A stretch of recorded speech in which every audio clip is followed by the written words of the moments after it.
आपके कॉन्स्टिट्यूशन के हिसाब से कोई वाइस प्रेसिडेंट होगा, कोई ट्रेजरर होगा, कोई सेक्रेटरी होगा, मगर मैं समझती हूँ कि आपका फ्लो जो पूरा है, चाहे वो दिल्ली का हो, मेन आपका, या आपके अलग अलग प्रांतों में, राजस्थान में, कर्नाटका में, तमिलनाडु में, जहाँ जहाँ आपकी ब्रांचेज हैं, वहाँ का लोग जो हैं वो भी इनके अंग होंगे, इनके हाथ होंगे, इनकी आँखें होंगी, इन्हीं के पाँव होंगे, और ये यकीन है कि ये जो कहेंगी वो आप लोग अपने अपने जगह पर उसको कामयाब करेंगे।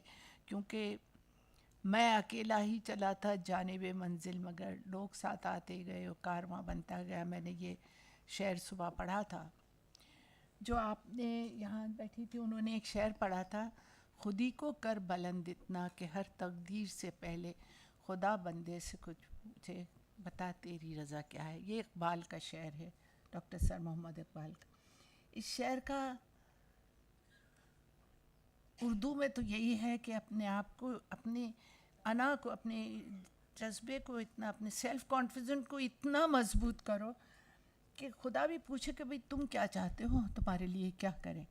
मैंने इसका इंग्लिश का एक फ्री ट्रांसलेशन करा है, live so beautifully if death is the end of life, God may feel so sorry for having ended such a career.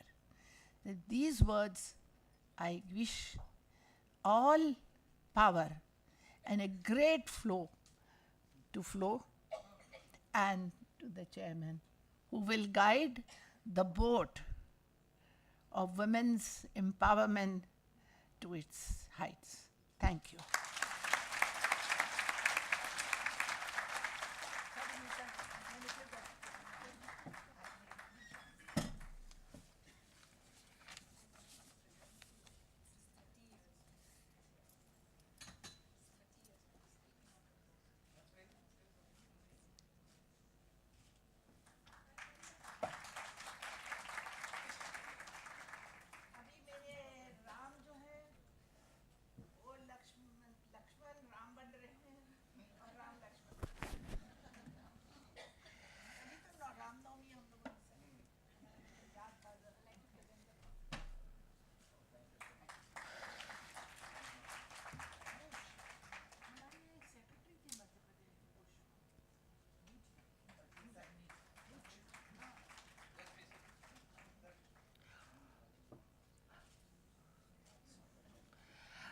Thank you, Najma ji. You very well underscored how women can achieve anything when she decides to and aims to do. She can very aptly do whatever she wants. May I now invite Mr. Harshpati Singhania, an eminent past president of FICCI, under whom I have personally worked. So it gives me great pleasure in inviting him to a different forum this time from the FICCI Ladies Organization to come and give the special address on the occasion of the change of guard.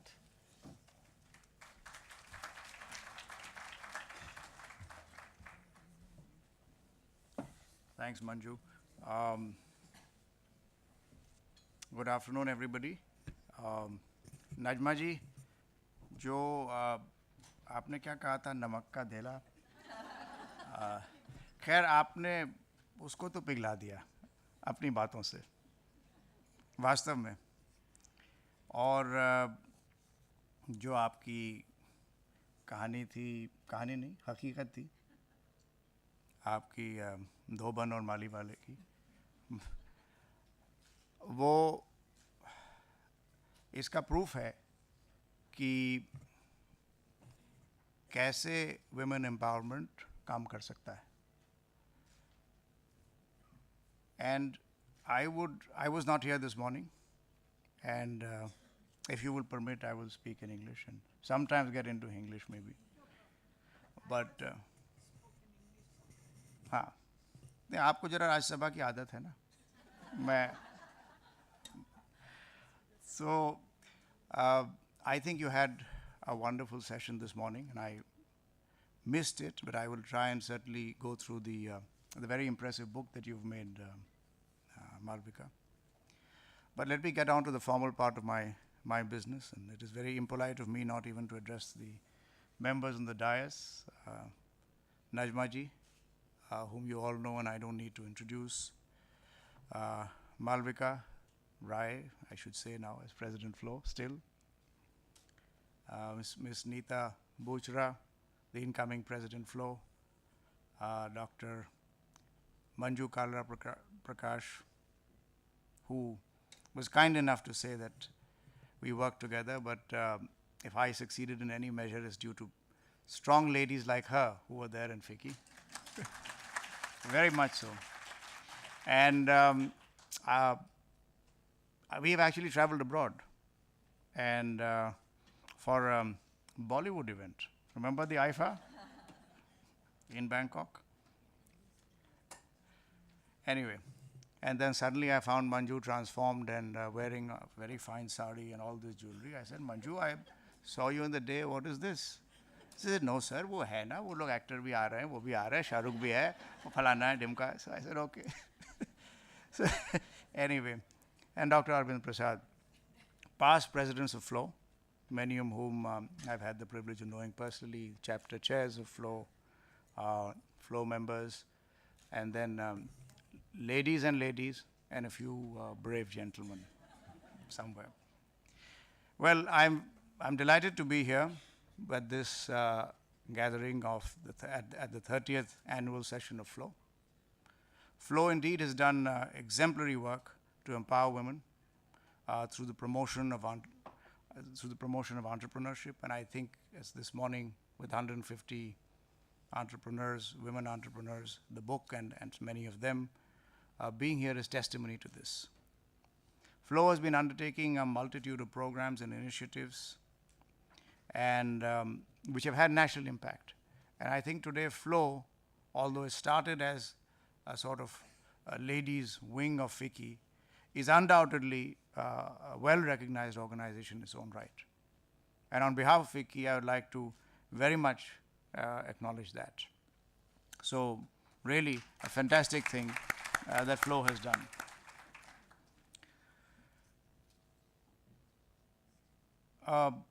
Najma ji, you are very well known as a dynamic personality who has been committed towards working towards women's empowerment and sustainable development. I think you had made India proud in your role as the Human Development Ambassador at the UNDP. And you had raised many issues, including those of women's causes in that tenure. You have been one of our foremost parliamentarians and indeed the Deputy Speaker of the Rajya Sabha. And we are really proud to have you here with us in our midst today. I would also like to congratulate at the outset Malvika, the President of FLO, and a very dear family friend, for her successful tenure and the leadership that you provided, Malvika, in taking FLO to the next level. I know you have a lot of past presidents in front of you, but I'm sure they'll join me in agreeing with this, that you have really worked hard and provided great direction to this very powerful organization. I personally know with the passion with which you have worked, and great job done. I'd also like to welcome Neeta ji as the incoming president, who's adorning the mantle today, and I'm sure you will achieve newer heights for FLO with your work and vision. You know, friends, a nation's progress depends not only on preserving women's fundamental human rights, but on ensuring that women have equal opportunity. You know, Swami Vivekananda once said, and I quote him, "It is impossible to think about the welfare of the world unless the condition of women is improved," unquote. You know, it's heartening to see that today, that all the political parties in their manifestos in the ongoing elections have taken up issues relating to women and their empowerment. And I believe it's not just doing lip service and doing it for the sake of saying that this should also be included. I think they clearly recognize that it is time that serious work is done in this direction. The slogan, as Najma ji referred to in the Power of 49, And inshallah, Najma ji, it shall become the power of 50. And although I would worry about the power of 51, but I don't have a choice. This clearly, if tapped properly, has significant impact that this can create. But the question is, can we really empower women just by releasing a document or saying something like 33% of seats should be reserved for them? I believe it's more of an attitude, a belief, and a way of life which will enable this and which cannot be brought about merely by law enforcement. It has to come from a recognition and a desire within. There is a lot of difference between legislated empowerment and a genuine feeling of respect towards women in society. However, just because I am at a ladies' organization like FLO does not mean I should be talking only about women. I would like to talk to you today about empowering ourselves and taking responsibility as citizens of this great country. You know, much of the discourse that we have seen in recent times in our country has been about our problems and failings. It has been on issues like inefficiency, lack of progress, corruption. And this has engaged not only the media, but even our own conversations. When we meet people, we keep talking, whether it's a small, somebody comes to your house or we meet somewhere, we keep talking about all this. But the question is, what can we do to try and change this? It's easy to criticize, but difficult to fix. While I'm sure every one of us in this room and all of you have ideas, I would like, in my own humble way, to put across 5 points. I'm not suggesting these are exhaustive or this is a remedy or a prescription, but these are just thoughts that came to me. And I'd like to share them with you. The first is national pride. You know, where is our national pride? What do we feel about the nation? Do we do something with an approach that we are really proud of doing it? That we are proud as a country? You know, I remember a very small thing, and I've often talked about it in conversation with friends, with politicians, with people in policy making. When I was young, and I'm sure all of you remember it, each person in this room remembers this. At the end of a movie, we used to have the national anthem that was played. And everybody got up and stayed. I don't remember seeing people walking out at that time. These are tiny symbols, but stop today. As a kid, when you become older, these are things we need reminders. We are human beings. There's so much that goes on around in our world. We need reminders. And these are but small cues that come back to us. I'm so glad that a person like Naveen Jindal fought a decade ago and had brought back the right to fly your own flag in your own home. Even today, I wonder, and I look around, on days like our Republic Day or our Independence Day, how many of our homes fly the national flags? Maybe many in this room, but not everybody. I think these may be symbolic, or they may seem symbolic, but we need to bring back national pride. I remember when in the 1970s, mid-70s, when there was the first fuel crisis, and the United States went through a great deal of difficulty, there were bumper stickers, "Be American, buy American." We need to do this. We are doing this maybe sporadically. We had this, if I remember on TV, this "Bane jo sur hamara tumhara," whatever. But it's very little and far between.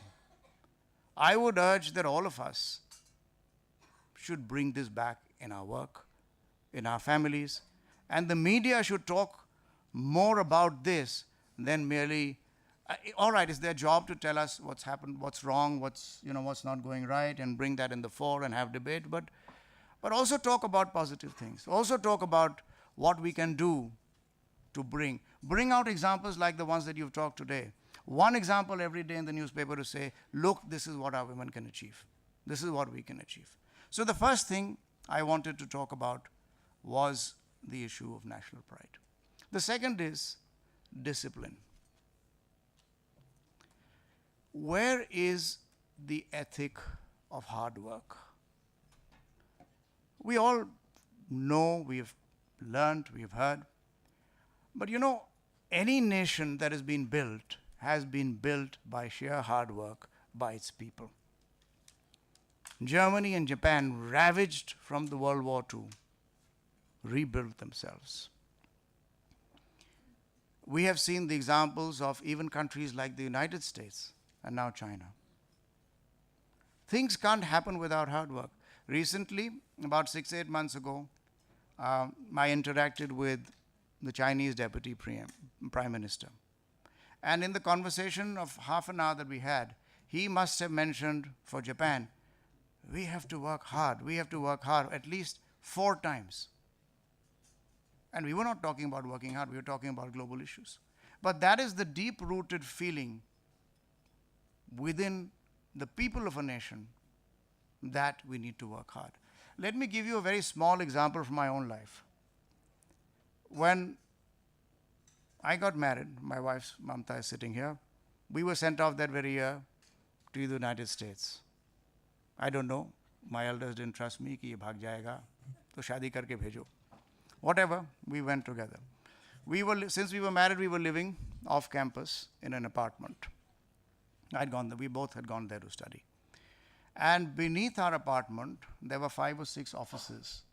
The building was called professional building. So there was a doctor, there was a lawyer, there was a real estate agent, and everybody. Now, I had been to the United States before that as well, but as a tourist. And the general impression you had, and I was 20 or so, the general impression you had was, yes, the United States is a land of luxury, of great, wealth and this.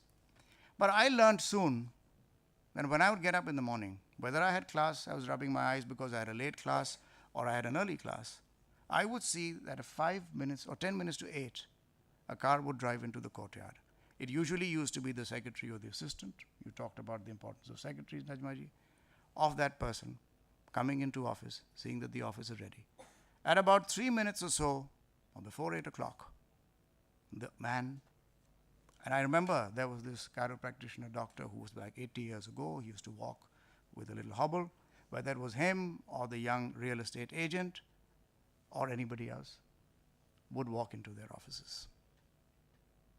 5:05, the cars would be going back.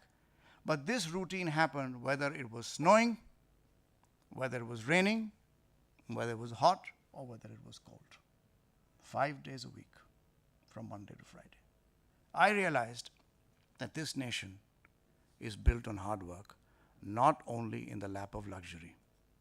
It may seem like that. That is the outcome of this hard work. But clearly, there has to be discipline in the way we do. There have to be systems and methods.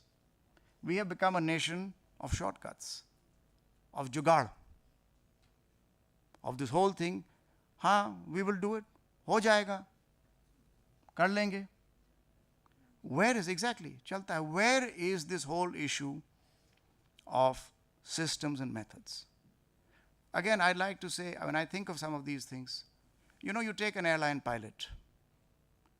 An airline pilot, a captain, he may have had, or he or she may have had 10,000 hours of flying experience, but they will go through before every flight the check and log.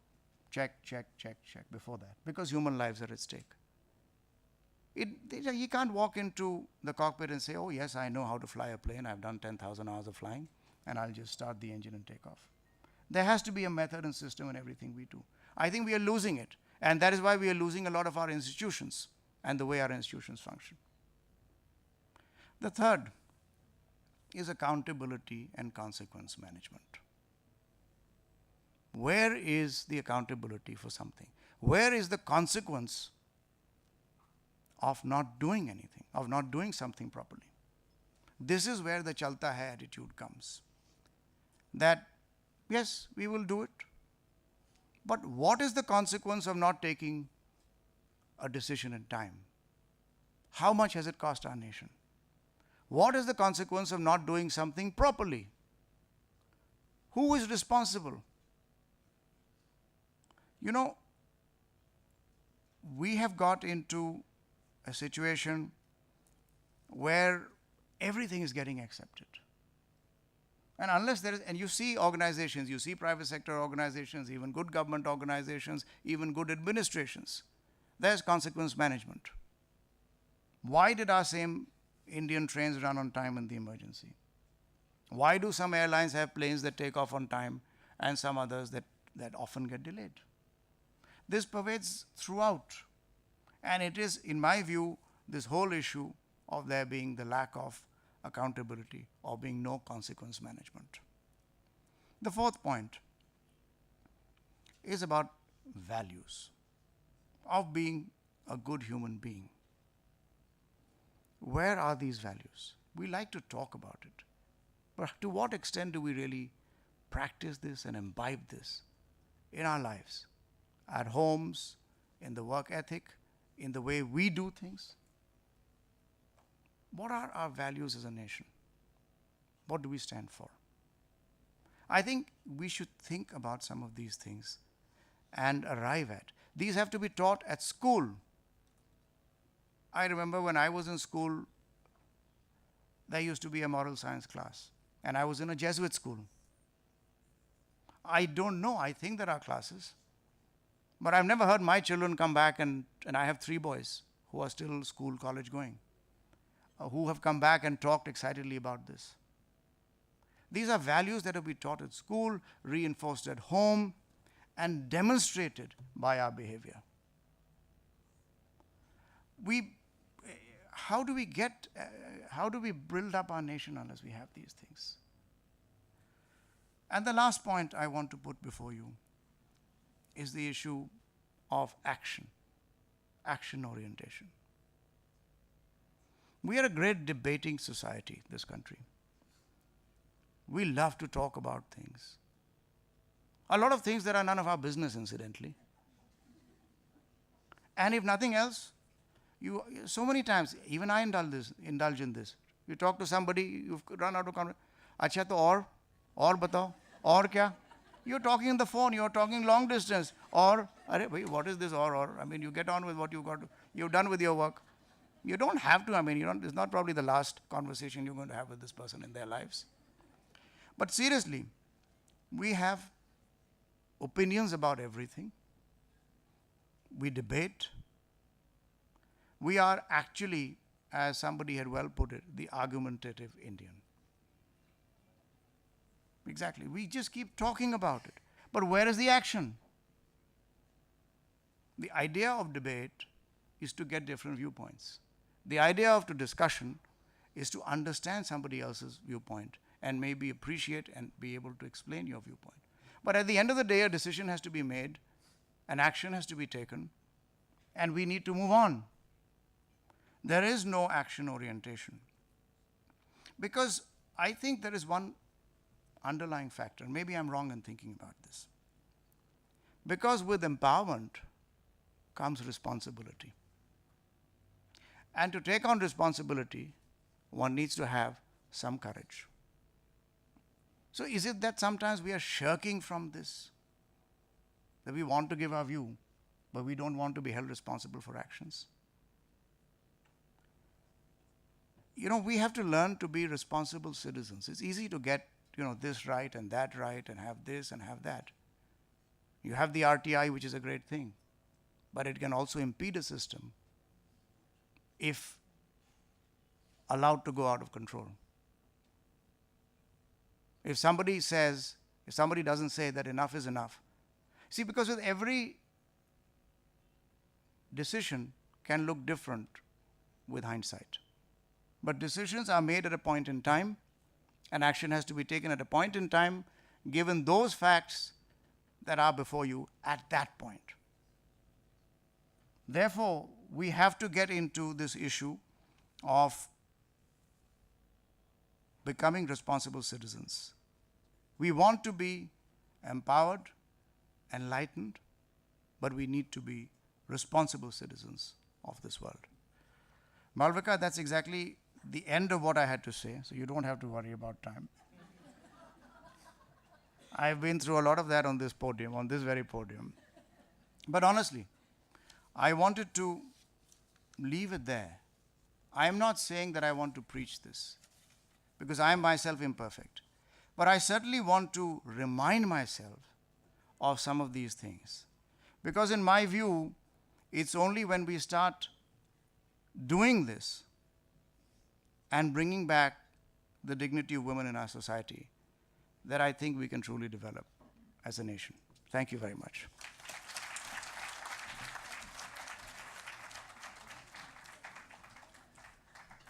Thank you, Mr. Singhania. I'm sure the incoming president will take forward what you have highlighted too. May I now request Dr. Najma Heptullah, Mr. Harshpati Singhania, and Malvika Rai to kindly release the 30th annual report of FLO, which brings together the various activities undertaken in the year by the 10 chapters of FLO and at the FLO headquarters, as also the Y FLO.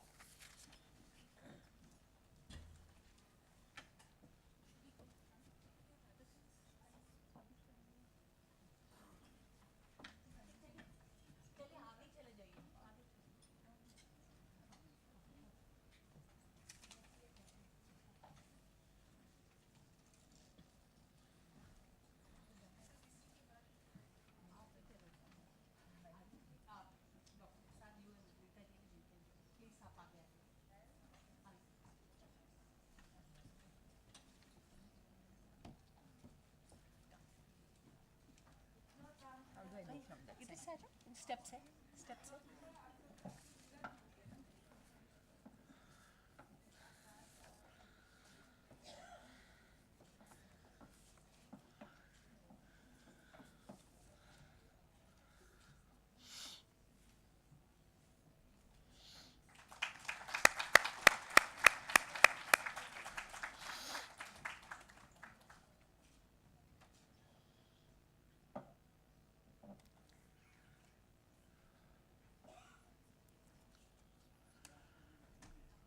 Yeah. तस्वीर उतार. Yeah, yeah.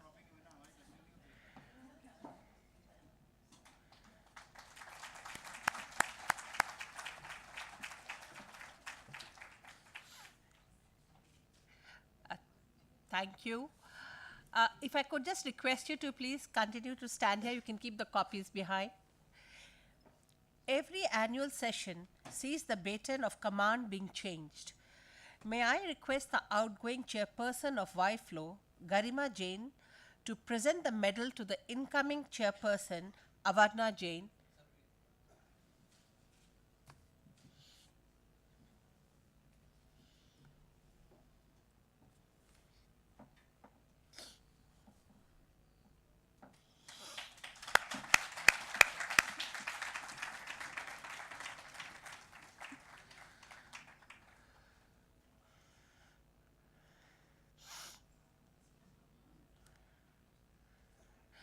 The medal, please. Medal? Can you put the medal? Thank you.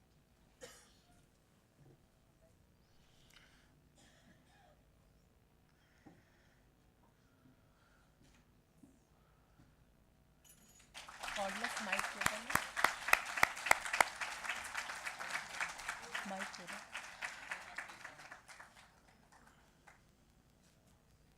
Mic program. May I now invite Avarna Jain, chairperson YFLO, the new chairperson of YFLO, to give her acceptance speech. Cordless दे दो.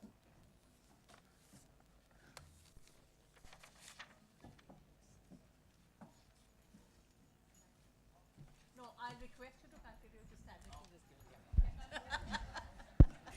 Because you'll again have to come back at it. It is a great honor for me, a very special day, a day when all of you are entrusting me with a huge responsibility and a phenomenal legacy which I have to try to uphold. It humbles me and I commit my best. I sincerely hope my best will be good enough for the great standards of this institution.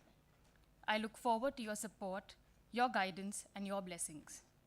I would like to acknowledge the good work done by Garima Jain, the outgoing chair. A big thank you to Divya Suri Singh and Avantika Dalmia for constantly supporting and guiding me.